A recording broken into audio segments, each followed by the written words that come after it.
حضرت فاطمہ رضی اللہ تعالی عنہا کا ذوق عبادت۔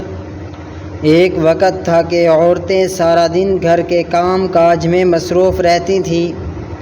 اور جب رات آتی تھی تو مصلی کے اوپر رات گزار دیا کرتی تھی۔ سیدہ فاطمہ الزہرا رضی اللہ تعالی عنہا کے بارے میں آتا ہے کہ سردیوں کی لمبی رات تھی، عشاء کی نماز پڑھ کر 2 رکعت نفل کی نیت باندھ لی۔ طبیعت میں ایسا سرور تھا، ایسا مزہ تھا، تلاوت قرآن میں ایسی حلاوت نصیب ہوئی کہ پڑھتی رہیں حتیٰ کہ جب سلام پھیرا تو دیکھا کہ صبح کا وقت قریب ہونے کو ہے، تو رونے بیٹھ گئیں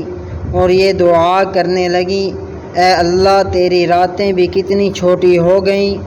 کہ میں نے 2 رکعت نیت باندھی اور تیری رات ختم ہو گئی۔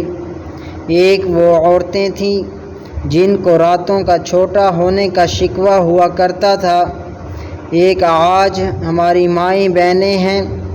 جن میں سے قسمت والیوں کو 5 وقت کی نماز پڑھنے کی توفیق نصیب ہوتی ہے۔